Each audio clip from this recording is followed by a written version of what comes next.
the first adjustment we're going to do is add calories if you come to a plateau. And it's generally anywhere from 100, depending on your body weight, or it could be up to 250 calories that week, because it just means that the calories that you're ingesting have got you at a plateau. So you need more calories. If you eat the same calories, you're just going to stay there. The calories have to be unaccustomed, just like the exercise has to be unaccustomed. The same calories, same workout, same body.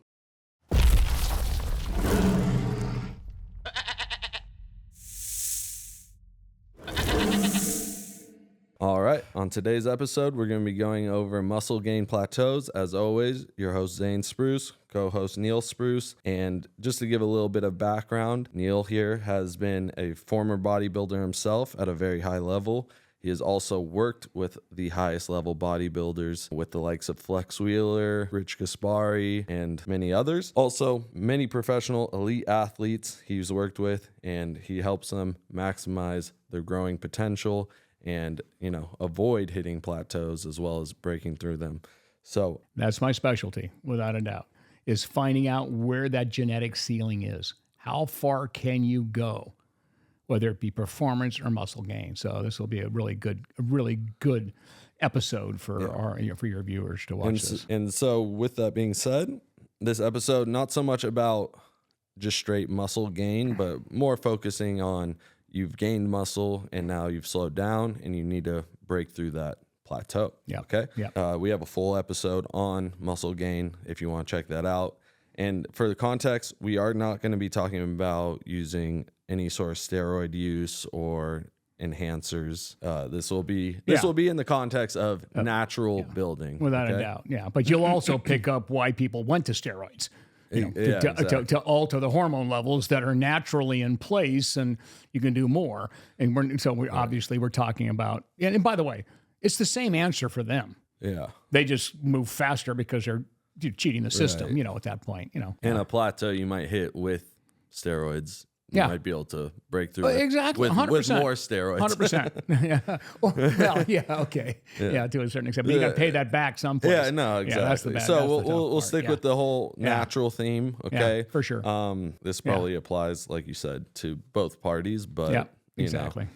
We're going to talk about where you're kind of if you can do it naturally, you're just going to do it better when you're on the junk. Right. Okay, you're on the stuff. Okay. And we'll talk about more kind of where your ceiling is based on your body. So just briefly, we'll talk about what is a muscle gain plateau, or what is it to you? Yeah, to me, it always was, because I worked with everybody, because I ran the whole nutrition for Gold's Gym Venice, back in the day.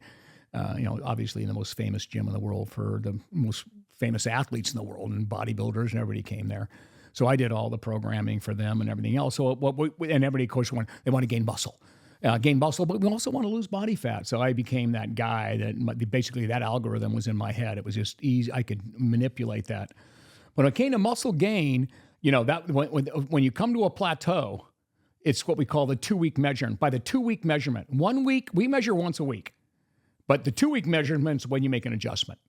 So when you are no longer moving in the direction you want to on muscle gain, which could be just body weight, basically, and of course you can gain fat, and that can add weight to the scale, but you can use a mirror and kind of figure those things out as time goes on. So the whole goal was to gain half a pound or 1 pound a week, whatever it was, when you first start doing everything right, which is easily possible. The younger you are, the faster you'll gain. And then when that doesn't happen after 2 weeks, you make an adjustment. So it's the 2-week measurement that determines you are now at a plateau. In my world, it just means you're maybe not there yet, but I want to avoid the plateau. Right. So we make the adjustment at the 2-week mark. That's what a plateau is. Right. So how many people do you think actually reach their ceiling? So a plateau is just kind of where you've where you are. You're not longer steady gaining, or you're stuck there. That's not necessarily people's ceiling, right? Correct. Because how many people realistically actually hit their ceiling? Close to zero. Yeah. Yeah, close to maybe a 0.001%. They have to know what we know, which is, okay, here's what you do when you get to a plateau. Here's what you do next. And then you will find your ceiling. You will get to your ceiling. And the whole idea is to push out the ceiling as far as possible. Now, everyone's going to have a ceiling. Right. Remember, whatever your genetic makeup is, there's a ceiling. No one ever reaches it, because you're not doing your training perfectly, you're not doing your diet perfectly, you're not doing your supplementing perfectly. Yeah. You're not manipulating these things the way you should, the average person I'm talking about. And then you got life factors involved too. And you got all where kinds it's of, like, right, but- correct. Your rest fat, all of these things. So, so where that ceiling is, there is a ceiling. Let's face it. No one very rarely would ever hit it on their own. So all you need to do is that's why people come to me, and they still come to me, even though I don't have time for it, but I have to for all my buddies' kids and stuff. let's work in the space here of breaking through a plateau where they're not necessarily a new person. They're somebody who's a experienced lifter at this point, and they're trained athlete. We call them trained athletes. Yeah, and maybe they've been hard stuck for months now, and they haven't seen any results. What is going to be your first? What is your go-to? Okay, well, let's start with, if we're going to only talk about muscle gain, what I need you to do, you have to define your goal. Now, I can tell you, like when we do the NFL combines and so forth, everybody comes, I want to put on 5 pounds of muscle. Well, what if you're a wide receiver and that affects your your jump? If I put on 5 pounds, I'll put 5 pounds of muscle on you, but just stay with me for a minute. And the same thing with explosive. If you're a running back, I don't mind putting on muscle, but I don't want to put on too much where your speed can't catch up with it. So if you're not worried about speed, agility, and quickness, and your goal is muscle gain, which by the way, 90% of the people that came to us back in the day in Venice and still today, that's all they want to do, especially when they're younger. That's easy. That part's real easy because we just keep the calories moving. And anytime you come to a plateau, we increase the calories evenly with protein, fats, and carbs. We just keep increasing it, and that's how we keep going through the plateau. Now, don't forget, we assume you're training with unaccustomed exercise. Because if you don't do unaccustomed exercise, if you do the same workout, same weight every day, then there's no point in increasing your nutrition other than maybe body fat. The goal is, as you increase your nutrition, where's it going to go? Deposits itself in lean body mass. And you have to have enough energy to increase the amount of work that you're doing in the workout. So that's what that's all about. It really is a caloric thing. And the macronutrients fall into place. It's easy on that part.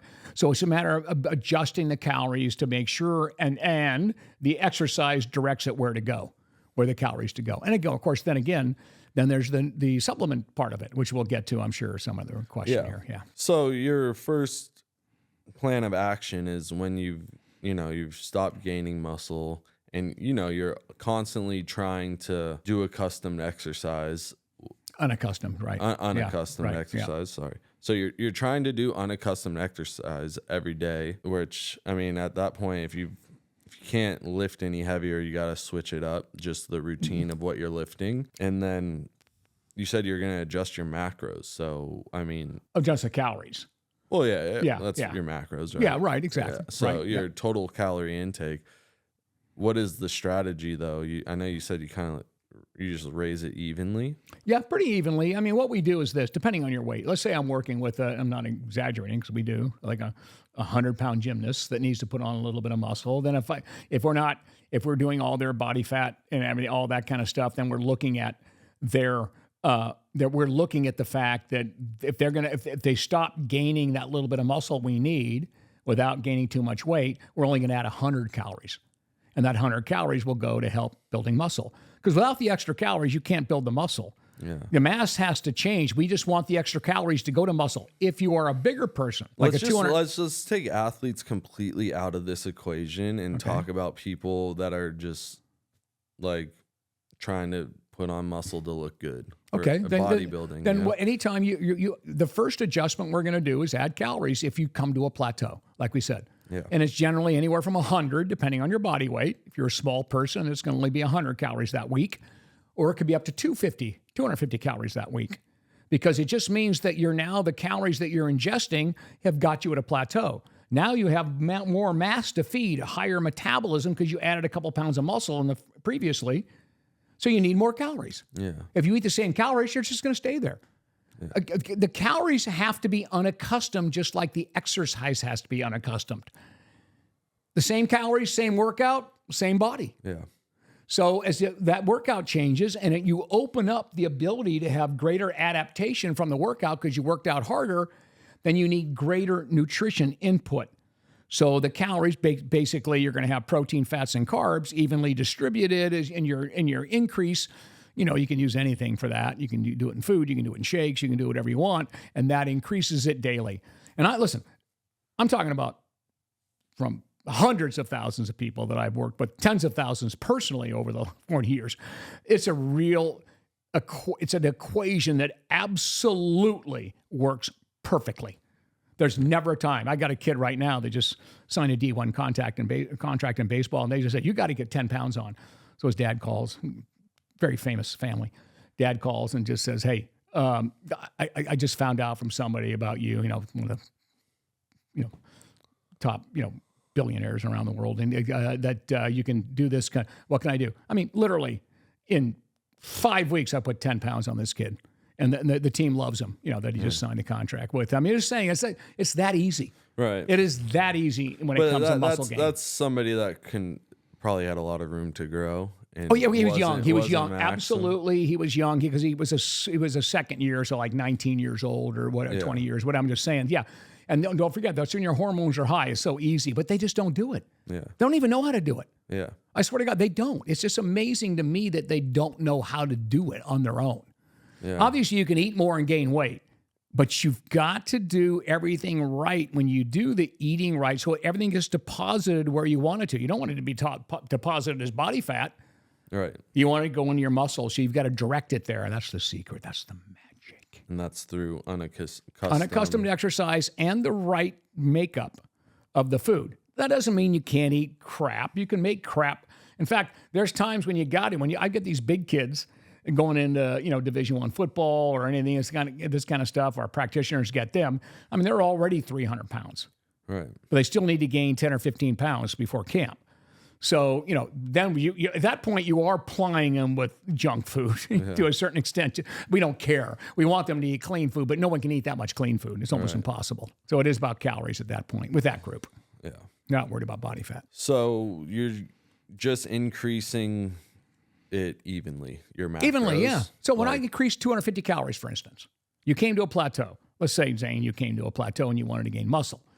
Okay, and you're at 210, and you want to be, and our goal was 215, and we came to a plateau at 210, and 2 weeks later you're still 210. Mm-hmm. I'm going up 250 on someone like you. Right. 20 grams of protein, 20 grams of carbs, and about 10 grams of fat. That'll come out to about 250 calories.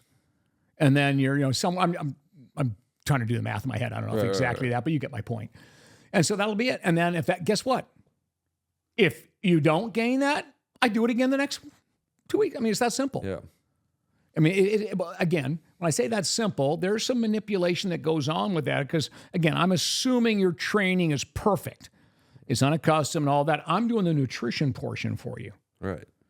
Yeah, so that's all. And that's I mean, the working out, I think everyone can kind of figure that at out, some point. It's by just trying to lift heavier and do different movements. Yeah, your time under tension, everything's got to be increased at some point for your body to respond. Right. So with that being said, so you're increasing your caloric intake by roughly 250. Where does your body kind of have to be in order to build muscle? Do you need to have a certain amount of body fat to be able to build muscle, or can you do that being lean, or do you need to kind of gain some body fat too as you gain your muscle? Okay, so a really good question, and I mastered, my quasi-celebrity, my humble celebrity, what you want to call it. I made my reputation on getting people to build muscle while losing body fat. No one in the world had ever heard of that before. I created that in the 70s and the 80s, the mechanism behind that. That's where it gets tricky. And that's why I love what you asked the question, because if your goal is strictly muscle gain, which it is, okay, then I want you to gain some body fat along with it. It'll make my job easier. You know what I mean? Because don't forget, I want to make you as anabolic as possible. And I'm going to get as many calories into you as I possibly can. Let it go to muscle because you're working out. But if you gain a little body fat with it, it's okay. So what happens if you gain 5 pounds of muscle, only 1 pound of body fat? Your percentage still goes down. Yeah. You get it? So your body composition is even better. And that's what people don't get in their minds. They've never kind of done that math before. Let body fat trail a little bit. and let it. I don't care if you gain a pound or two of body fat if I put on 5 or 10 pounds of muscle. Because I can only probably put on 3 pounds of muscle, 2 pounds of muscle in that same time period if you don't want to gain any body fat or lose body fat at the same time. Yeah. That's a tricky caloric equation. Very tricky protein-carb relationship. Yeah. Because the beauty, one of the most important things that most of your listeners don't know, I'm sure of this, is that chronic low-carb diets reduce testosterone levels significantly. So think about this, and anybody can look this up on Google or anything else. The average, you don't want to get below 300 nanograms per liter, deciliters of testosterone on your test, and then you're right for hormone therapy, if you will. But I mean, kids should never be there. Young men should never be there. They should always be above that. Most of them are. But chronic low carb diets will take you lower than that. So every bodybuilder has to be on a low-carb diet, dieting into a contest, right? We all know that. We've all done that. We live that way. It's a miserable life the last 10 weeks before a show, but you just live that way. But all of us know you've got to come back to carbs. That relationship between carbs, insulin, IGF-1, and testosterone is very tight. They all work with each other to play this little tune to get your testosterone levels up. So it's really important that you go back to, when you're gaining muscle, a carb. You get your carbs above your protein. Yeah. So. Yeah.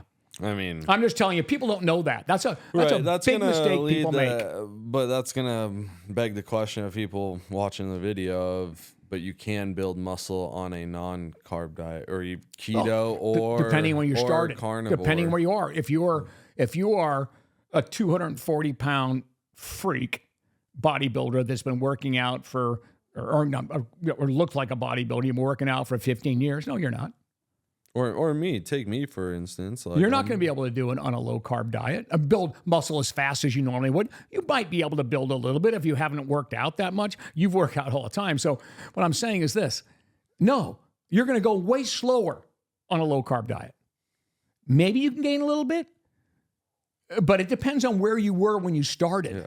I mean, that's like the worst choice you could make. I don't know much about any of this stuff, but I see in the comments all the time, like saying these, mainly it's carnivores. Yeah. These days, just running rampant in the comment section. But they're asking, they're saying like, well, actually, fats drive your hormones more than carbs do. Well, hey, hang on. Remember, like I said, in all these, non-expert influencers that know nothing about nutrition, telling nutrition to people nothing about nutrition, there's always a thread of truth. Yeah. And without a doubt, we know that a little bit higher fat, like between 25 or 30% of your total calorie intake, will raise testosterone, will definitely raise testosterone rather than a low-fat diet. Low-fat diets also will take you down to a place with your testosterone. Whether that difference is significant when it comes to building muscle, no one knows the answer to that. But if you're a carnivore fan, you're just going to make shit up. Yeah. And you're going to use that little thread of truth. Oh, higher fat. You gain more muscle. Your testosterone levels are higher on a 25 or 30% fat diet. And as long as you have your protein, everything's okay.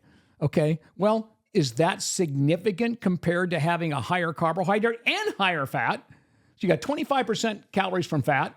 You've got maybe 45, 50% calories from carbohydrate and the rest and protein, because you got to always have your 1 gram per pound of lean vitamins protein. So and I would argue that all day long. Not only argue it, I do it. These guys don't do it. Yeah. These influencers, they don't do it. I apply it to hundreds of thousands of people every year. They're not even influencers; they're just followers. Yeah, and they read, of influencers. So they read shit they can't figure out. They're even the subgenre of an influencer. That's right. So it's like, and they follow shit that makes them tick. It's they cherry pick what they want to fit some sort of narrative they've created, and that's where I get kind of crazy with this. Right. But with the real experts, we do it. Right. We do it. No, we're in all the pro sports, college sports. We're in all the major gym chains, and we give the right information. Yeah, I know. Like I said, so I'm just saying that. I say this all the time too, which is like, for every good experience somebody has on carnivore, there's a negative one too. For sure. So it's like, for sure. and again, they're just not speaking up about it because they don't follow it. And by the way, everybody should know that you and I are both huge red meat fans. I'm all in. But bottom line is you need the other shit. Yeah. You need all the other stuff to make everything work perfectly. Sorry, where were we? We were just talking about we were talking about macronutrient. So you're talking. We were talking about how carbs are driving your testosterone, right? They keep the levels up when you've got enough in there because insulin growth hormone, insulin growth factors. These are the things that carbohydrates are connected with, and energy levels in the body. Right. We've got sensors in every muscle cell's got, your AMPK, adenosine monophosphate, protein kinase that tells you, oh, we don't have enough energy in here today. And this is important, by the way, to all your listeners. There's not enough energy in here in the muscle, so we're going to have to break down muscle. We don't want that to happen. And then you got mTOR, the other sensing device that tells you when there's enough amino acids and all this, we can actually build muscle. They fight against each other. So at the 4-hour number, the post-absorptive state of the body, AMPK is wiping out mTOR, and you're breaking down muscle, which is the 4-hour rule, right? So that's why we have all our athletes that are going to, we set alarms for athletes in the middle of the night that want to gain muscle. Yeah. So you can wake up because you don't want to be in that catabolic state. After 4 hours, everybody is in catabolic state. So until protein comes in again. So anyway, those things fight against each other. That's the importance of having energy, which is carbohydrates, the number priority for the body. It loves carbohydrates for energy, right? And then it takes, protein last, but fat is second, but that fat takes a while to get enough ATP out of fat. So carbohydrates now can shut off that AMPK and keep mTOR alive. So all the amino acids are now coming in. So you need both. The energy from the carbs, and you need the amount of protein properly, and boom, you got the magic formula coming in. So that goes that's pretty much would be the macros, right? You would say? Yeah. The breakdown on macros. Protein's always first. Yeah. Because I don't care how many carbs you eat or how much fat you eat. If not protein, nothing's going to happen. Yeah. Protein is always first. Yeah, protein, carbs, and fats. Yeah. So, I mean, in that but once you nail the protein number, then everything else falls in place. The macro ratio does not change for a muscle gain plateau. No, it really doesn't. If you're in a muscle gain phase, it is... As long as you're doing the right number. Your carbs are a little bit more in your protein. I always like to go 1.5 to 2 to 1 in protein carbs, right? Yeah. With all the athletes we work with. That's your bodybuilder off-season number, if you will. And then, of course, that's what it is for any strength athlete. And, of course, when you're an NBA player, like the ones we work with and everything else, they're even more than that. They're like a 3-to-1 ratio because they have to, because of the amount of energy they expend. So when you're talking about muscle gain, though, you don't need more than a 1.5 to 1 ratio of carbs to protein. But it needs to be more to get the testosterone levels where you want them for muscle gain. Is no matter what the protein intake 1 gram per pound of lean body mass? It is. But there's nothing wrong with going over it. Yeah.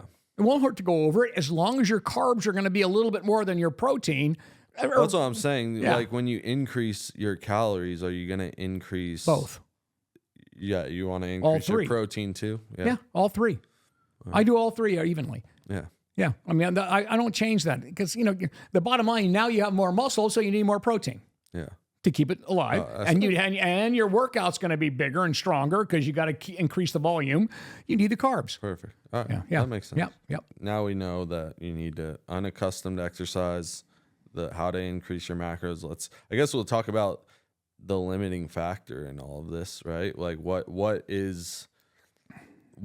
do these things happen? So I mean, why do plateaus happen?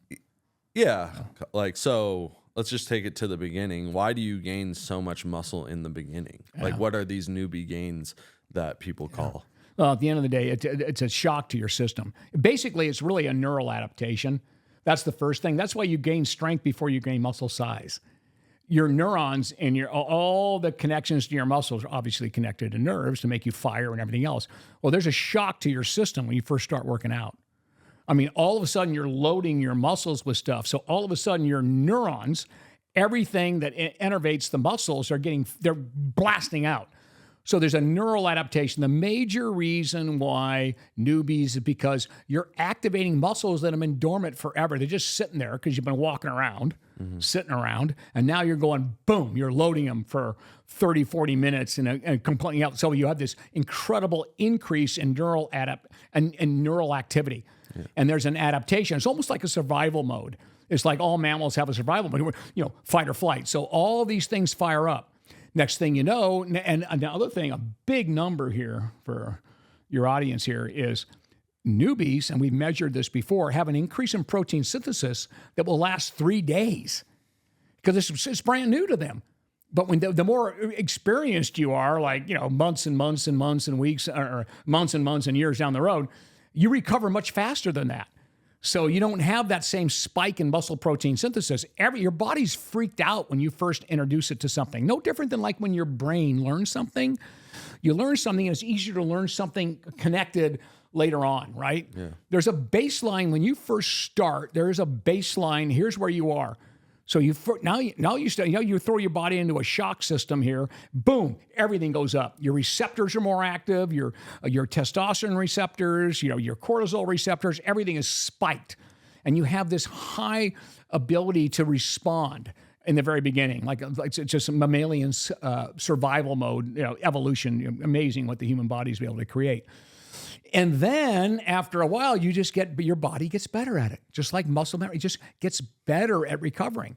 And so if I measured you today, because you work out regularly, your muscle protein synthesis spike would probably last 24 hours. Yeah. They last 3 days on the other ones. And then you work out again before that happens, another spike on top. And then all of a sudden your body figures it all out. And it just gets to a place where, oh, I got this now. I can recover faster and faster. And then what you have to do is increase your volume. Yeah. Trick it again. You got to trick it and trick it and trick it as long as you can to keep going in that way. So that's basically the adaptation. And think of it this way. There's another reason the body does that. There's a hormone we have in our body. But it's not a hormone. It's actually a cytokine. Cytokine is something that happens inside the cell. It's called myostatin.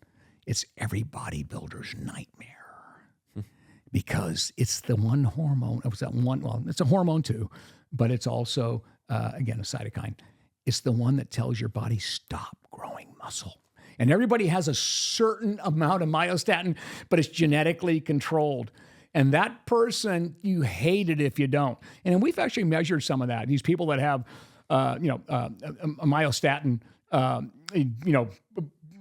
it's not inhibited that much. In animals, you see it, and people that just animals that keep growing and growing, they don't have that same myostatin level. So that's one of those ones. So that's genetic, right? Mm-hmm. That's a genetic thing, how much myostatin you have. Because can you imagine if we didn't have control over our muscle and every single workout produced the same effect? Yeah. Literally, after a few years, you have 1,000 pounds of muscle. Yeah. Well, no cardiovascular system could support that, obviously.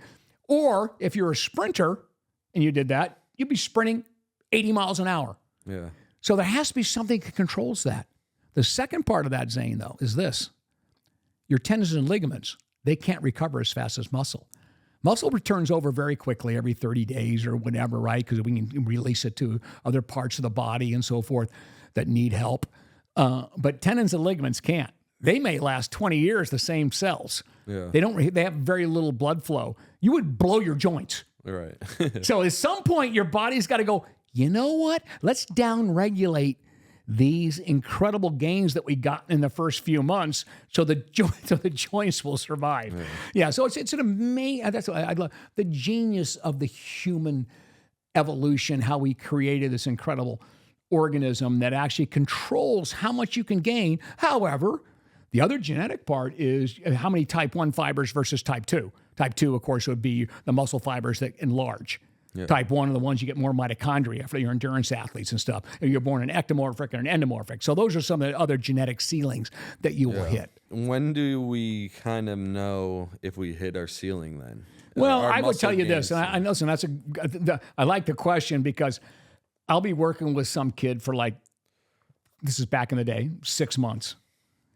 And you can tell he put on a little bit of muscle. But in 6 months, a newbie, I can put on at least a pound a week. And if they're young, maybe even 2 pounds a week for a while. I mean, I can just grow muscle like crazy on a newbie. That kid would be 1/4 of that. And genetically, just, you got too many type 1 fibers. So I mean, at the end of the day, and your myostatin levels, whatever it may be, your genetic ceiling is really early for muscle gain. Yeah. But for endurance, it may be endless. Yeah. And by the way, the old Eastern world, Russians, they would actually do biopsies and stick you. They find out if you were predominantly a type 1 fiber or a type 2 and put you in that sport. What if you are somebody who was able to gain muscle? Like you're somebody that's able to gain, like me, I'm able to gain muscle fairly well, I would say. Yep. And there's probably some things. Me too, back in the day. Yeah. I'm shrinking now, of course. So there's probably a few things I could probably alter in my life that could like help squeeze out more muscle. But like, so when would let's go without like having to make crazy hardcore life sacrifices. How far can I go with doing the diet adjustments and the workout adjustmants? Well, I mean, this is where supplementation comes in, of course. Oh yeah, we haven't talked. Yeah, we haven't got there yet. But I mean, supplementation. I gradually increase supplementation based on the experience of the person. If you have never worked out before and you're starting with me, I don't need any more than baseline supplementation. Your multi, your fish oil, and your right amount of protein. That's it. Right. And then as progress slows, maybe I'll add creatine if you want to go further. If the progress slows, there's all kinds of essential amino acids, all kinds of stuff we can add to go to the next level. So that's all you can do at that point. Let's assume the person, let's say we're at a muscle gain plateau and the person is not yet supplementing. What are you doing? Oh, they're not supplementing at all at that point? And they're hitting all their macros right. Okay, yeah. Oh, then I'm going straight to they're hitting their protein right? Yeah, they're hitting their protein. Well, I'm making sure they meal time. Okay. Are they meal timing right? That's the next question. That's something. Okay, so meal timing, I have to make sure you are, which means that you're going to eat every 4 hours. Okay? Maybe 3.5. I mean, back in the day when most bodybuilders eat every 3 hours, but I don't have to push it that far. Let's just go 4 hours because that's the post-absorptive response. You're catabolic after 4 hours. I don't care who you are. You weigh 1,000 pounds and you're a fat fuck, you're still catabolic at the 4 hour mark. Unfortunately, you're bringing in too much food, so you're remaining after that. So the bottom line is, at that point, that's why you eat every 3.5 to 4 hours. Mm-hmm. So so that's the number one thing. And you're getting enough protein in every meal, enough carbs in every meal to be able to put on the muscle and feed your body and keep your energy levels and glycogen levels high. So that's meal timing. Yeah. Before and after your workout, I want a quick acting protein and carbohydrate product. I want something like almost a 2-to-1 ratio carbs to protein, but at least 25, 30 grams protein, 35 grams, depending on how old you are, of protein in it, and one after, because that gets into your system very quickly. When protein synthesis, all your enzymes are very high, they want to rebuild muscle, you can kind of get into that little window, and your glycogen stores will come back faster. And as far as protein, most importantly is the amount of protein you get, and you time it evenly, but also protein, certainly would be important in that window. And you got to eat it anyway, so you might as well have it in that window. So that's the perfect macronutrient workout, meal timing stuff right there. Now, and if you come to a plateau where you're doing all that perfectly, and by the way, maybe you can set your alarm and wake up and have a shake at 3 o'clock in the morning. I'm pushing it without supplements right now. The next level, you're asking now, what's the next level after that? Yeah. Okay. And we're talking about an experienced lifter though, too.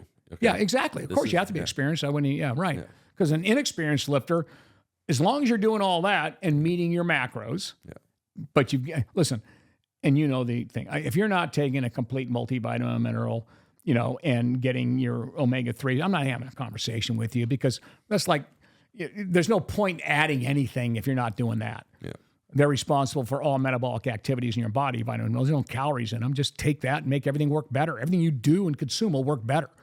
So that's baseline. So, so if you're asking about going to the next level. Yeah. I mean, do I have to assume they're taking just hit the person with what are you doing? Like, just lay it all out there, I guess, is for what you need to do to break through a muscle gain plateau. Okay. You're working with an experienced lifter who is, probably looks like me, I'm guessing. Okay. And, you know, Training properly? Because I'm not going to tell you what. Training properly. Okay. Yeah, they're doing Unaccustomed. everything. Yeah. They're trying to do the most. Okay, but and they they're- haven't yet maybe. And they're eating properly. They're timing their nutrients, and they got their macros right. Yeah. Are they supplementing yet? That's all I'm asking. I'm saying give us the supplement. Okay, so stack. you have a complete multi that has the 20 known underconsumed vitamins and minerals in it. You got to do that. You can't just pick one off Costco or frickin' Amazon or because most of those are useless. You get one that's got the right concentration of stuff we know you're not going to get from diet, no matter where you live or how well you eat. There's things that are going to be missing because they're responsible for every single metabolic activity in your body, vitamins and minerals. If one's missing completely, you die, okay, if you don't correct it. If they're insufficient, you just have a shitty, that's all. You're insufficient. Yeah. That's simple. So that's the base to everything. So that's number one. And omega-3s fall in the same category. We call them micronutrients. Okay, so you've got that. And then, of course, there's some, with other athletes, when you work out hard, you've got extra free radical damage from all the work you're doing, all of that. We all have it naturally, but you have extra when you're working hard. So, and working and living in an environment like we all live in, it's always, you're having extra of that. So you always want extra antioxidant protection they're really coming from phytochemicals. So we have antioxidants like lutein, zeaxanthin, astaxanthin, these things here that will help quell some of that in these, and CoQ10, alpha lipoic acid. These are things that they're micronutrients that go along with your multi and your omega-3s, okay, for resolving inflammation. You need inflammation to fix things, but we over-inflammate, and bad things needs good tissue. Omega-3s actually resolve that and kind of quell that, so the inflammation works perfectly that way. So those are the things you have to have, and of course you got your protein. That's it. That's your baseline supplementation. Now let's say you've done nothing else other than that. The next add would be like creatine. You would add creatine, and creatine brings water intracellularly to help them build muscle faster, and it also increases the amount of creatine phosphate in the cell, which is what powers your first 0 to 14, 15 seconds of bursts, right? And when you have more in there, you can also do the burst again, sooner, and again sooner. So like when you're a soccer player and you got to run real fast and then you go through an aerobic little period where you're just walking and everything else, you can do that quicker and better each time. If you're a basketball player, you can jump higher each time with less rest in between. So that's performance. But when it comes to muscle, you're always building more muscle because you're being able to go through your workouts. You're stronger. You can do, let's say you do a 300, let's say you do a 405 bench for 10 reps. Okay. And now with creatine, you're going to do 15 reps, let's just say. Okay. Well, obviously you've got a greater adaptation potential. You've recruited more fibers. They've gotten bigger and stronger, and your post-nutrition will fill that. You make sure you get all that and you go to the next level. You couldn't do that without creatine. You couldn't make that same jump. So that's when supplements become a limiting factor. In other words, the natural ingredient you're going to add, whether it be creatine or essential amino acids or any of these things you're going to add to improve performance, when they become a limiting factor in your natural intake of food, that's when they make the difference. Yeah. And you will respond big. And that's why I wait for people to get to a close to a plateau before I add stuff like that. So that's your whole plateau thing? Well, yeah. That's a whole stack for plateaus. Oh, yeah. I slowly do it. So I wait till you come. When you do your first, well, first I'm not even going to have it. You're going to start with doing your baseline supplementation that we talked about. Right. Then you're going to gain muscle like crazy. Trust me, like crazy. Even if you're at a plateau that you're an experienced lifter. Yeah, if I'm not taking. I don't care how experienced you are. If you don't do the baseline supplement, if you were not doing it, that'll change your world. It'll change your world because all you've been doing is eating food and working out. You realize that? All you've been doing is eating food and working out. You have never taken your physiological potential, enzyme activity, cellular activity, your trillions of cells, all your cells in your body never had all the vitamins and minerals that make the cells perform. Now you've got them. Oh, you're gonna think you're on steroids. If you have never taken a multivitamin, never got the right amount of protein, never got your omega-3s, never took listen to me, then there's no way I'm listening. But we laid the foundation. They're getting enough protein. They're not getting enough micronutrients. How are you going to get those micronutrients from your food? Well, no one in the world has ever done that. They eat their fruits and veggies, and no one's ever done that. No one has ever been able to get. Not only that, you don't know where the fruits and veggies were grown. Were they in the soil? They're not in the plant, and you ate the plant. So where did it come from? You've got to make sure that all your vitamins and minerals are shored up to as much as the human body can use. So again, by the way, we're talking about 2 cents a day. So, I mean, why would you not do that? That's just dumb. So bottom line is, listen, we know that from a health 2 cents is... What's that? Whatever it is. Whatever it is. Doesn't matter. Bottom line is, it doesn't cost... I mean, it's the cheapest insurance in the world to make sure you've got all your vitamins and minerals so all your systems work harder.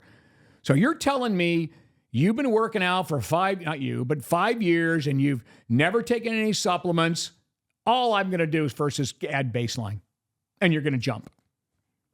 Then when you slow down again, which will probably be in a few months, as I saturate your body with real nutrition, which you've never gotten before, and don't tell me, I love it when people, well, I eat perfect. I eat all my fruits and veggies, and I have all my protein. Oh, shut the fuck up.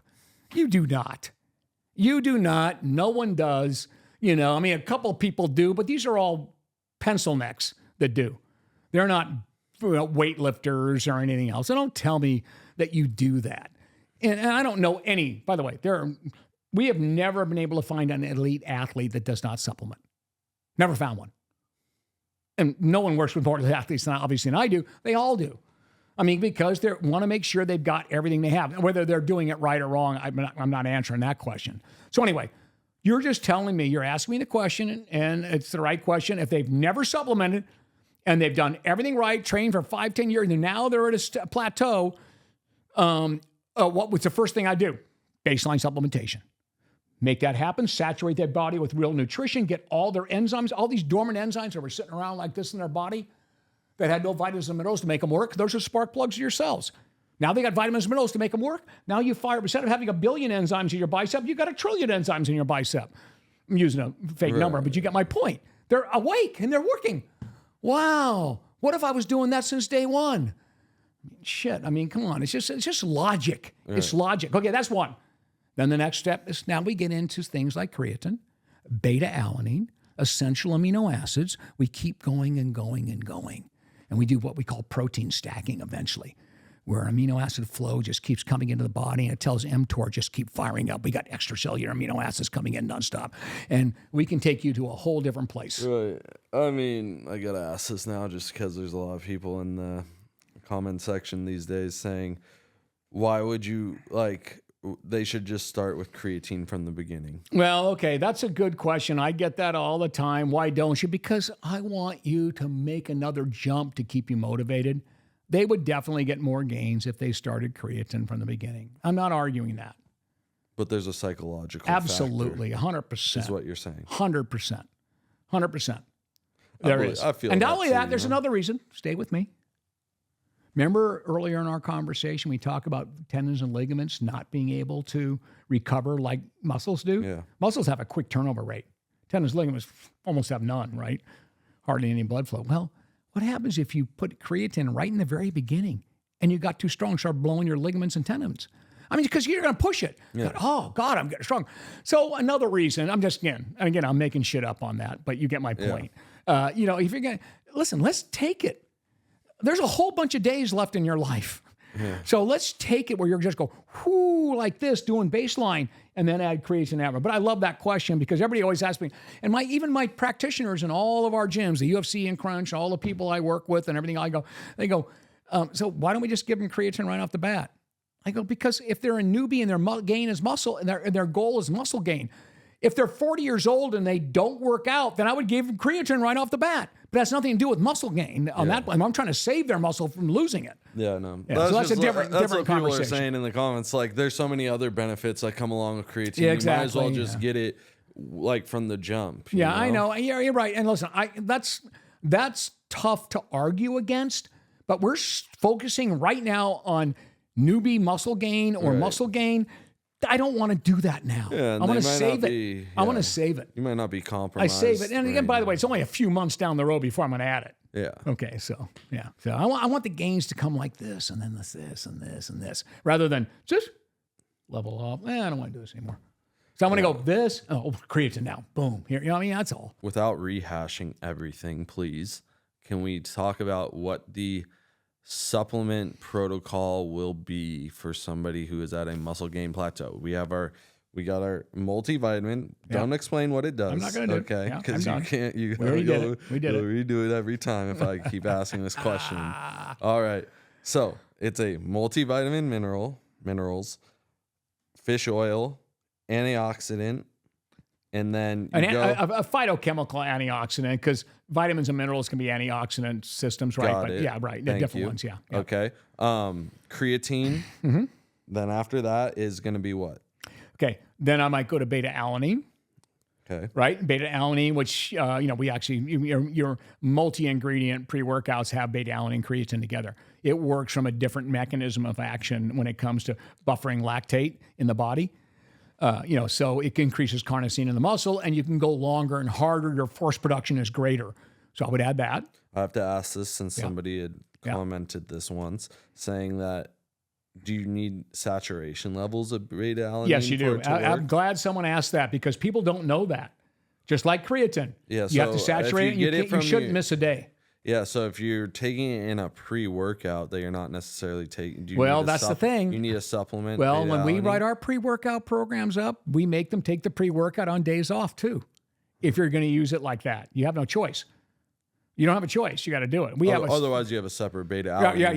Yeah, exactly. Or a separate beta-alanine product. Exactly. Okay. If you're going to do a pre-workout and you want to keep your levels saturated, you're going to have to use it every day. Okay. Nothing wrong with using a pre-workout before you go to work. Do you know what that number is of it's like 4 grams a day. 4 grams is the minimum. 3.2 you're going to see on a lot of 3.2 daily.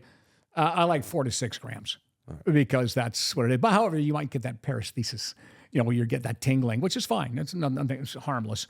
But I'm saying that's where people kind of get a little bit. But your saturation level, I don't like the 3.2, even though we've used it. We even made products like that back in the day. But we always advise you, hey, if you're over 150 and you're really about increasing performance and all this, I like the 4 to 6 grams a day number for saturation. All right. So then we got the beta-alanine. What's after the beta-alanine? Then you start getting in what we call protein stacking, get amino acid flow. So what you end up with is, again, food is always going to be first in this situation, because you've got to get all the calories. You got to get all that. Without energy, none of this shit works, right? So you're at your meal 3.5 hours before your workout, and then 40 minutes before your workout, you take a protein supplement, which is just protein extracted from, anything, whether it be whey protein, which is the best. You extract that. So now you've got that, which is already broken down. That can get into your system in 30 or 40 minutes. It takes 3.5 hours or at least 3.5 hours for all of the protein in the mixed meal that you just had, your pre-workout meal, to be digested and to be distributed and get absorbed into the tissues. And then 40 minutes before you work out, now you take another one. Now those amino acids from your meals they're going to scatter everywhere. Liver decides where to send those things. They're scattered everywhere. But now you take a pre-workout protein shake about 40 minutes before. This is where it gets tricky. You take that, and that's going to be in your system in 20, 30 minutes. It goes into your body, it goes into the portal vein, but most of it goes to the liver, and liver decides where to send the branch chain, where to send all these aminos. But at least it's getting there, and now you've got more aminos coming in to mTOR, talking to it. And then we use an essential amino acid blend, and you drink that during your workout. Start 5 minutes before. Now that, you're going to have all your essential aminos except tryptophan. That's the last thing you want in free form, because that could put you to sleep during the workout. But I'm just saying, you don't need that. And all the studies show you that they never use that in any of the effective ones. And what happens is that actually bypasses. So when you drink that, it's bypassing what we call splanchnic extraction, which is the liver. It goes straight to mTOR. Now you've got this extracellular amount of amino acids from all this protein that you've been bringing in now, protein stacking, we called it. Your mixed meal, it's got some coming in. You've got your protein powder. Now you've got your essential amino acids getting a straight right into mTOR. mTOR goes, wow, let's go. Let's fire up the muscle building machinery. And so that's what we call protein stacking. I put every elite athlete I work with, trying to prolong their career, break every plateau, stave off the end result, stave off the inevitable, because no one's going to live to be 100 years old and look like Mr. Universe or Mrs. Universe, right? Yeah. Or perform like, some Olympic athlete. So at some point you have to go the other way, but this staves it off. This just keeps things, it really pushes out the final plateau. And that's where we are today. Yeah. And there's some other things. I mean, you can start messing around with peptides. I mean, there's some decent information on far as recovery and injury prevention on that. But without doing what I just said first, don't go the peptide. You're just jumping ahead. Yeah. You're jumping ahead and you're putting a blower on something you got nothing to blow. You know what I mean? There's nothing there. Your infrastructure sucks. Yeah. You get your infrastructure with all the things we just talked about, and then you can start investigating, peptides. They're not illegal. Like in my world, many of these things are illegal in pro sports. Yeah. None of the stuff what we just talked about. I'm talking about the peptide stuff. Yeah. And steroids. There you go. Guess, yeah. Steroids, of course. Yeah. I guess that's the supplement stack. Yeah, that's it. That's the supplement stack. Yeah, that's it. Yeah. All right. And so don't forget, there's some other things we use. Glutamine. Okay. We load that up. I mean, again, I'm giving you the basics for performance and muscle building, but glutamine on recovery is huge. Yeah. When it comes to that. So we add that in there as well. There's a couple other things that we can do, but that's the basis of what we call evidence-based supplementation that we know works, makes a difference. Pretty much got it all down. Talked about the training you got to do is Unaccustomed, the macros, and now the supplementation. So I just had a question, just talking through all this stuff. Like, does making yourself heavier, will that naturally make you stronger, and then try to? So I guess you've heard of what a dirty bulk is, right? I have not. No. So I mean, you kind of just eat as much shit as you possibly can to just. Yep. Put on weight. Get your weight up. And by the way, I did that for many movie stars, like Raging Bull. All these guys had to gain weight, and a lot. I would just go live in Jack in a Box and just load it up with shitty calories to gain the weight. But it's all bad weight, of course. Right. But do you get any muscle tick with that? Yeah. Any time you gain weight, you're going to gain a little muscle. Every time you lose weight, you're going to lose a little muscle. Yeah. People don't really understand that. Obviously, the problem with gaining weight without exercising or just dirty weight, whatever you want to call it, then your whole cardiovascular system is getting clogged at the same time.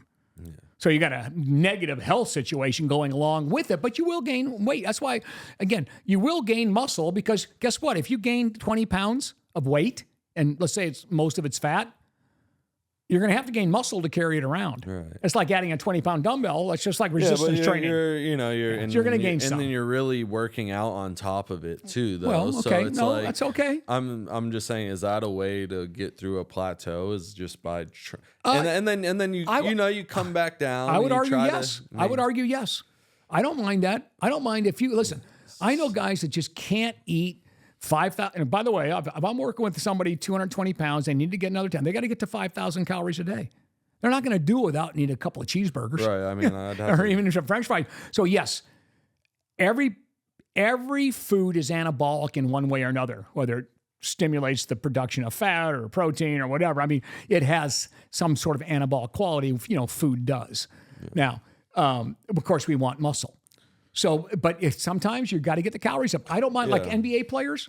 Listen, I'm just saying, somebody's back against the wall. They want to gain weight, or they want to gain muscle, and they've been plateaued, and they're super experienced. They're taking the supplements. They're doing all this. You got to add some shitty calories as long as you're getting your protein. And they're not necessarily worried about how they look. Their body fat. You know, exactly. That's what I said. Yeah, absolutely. No problem. And then you can worry about problem. And I know all the haters out there, well, they get a cardiovascular something. That's not what we're talking about here. Yeah. I'm telling you right now, I have to have young kids that are just out of puberty where their testosterone, their fucking hormones are going crazy. I tell them, you got to eat a cheeseburger or two. You're never going to get to the number you need to put on that muscle.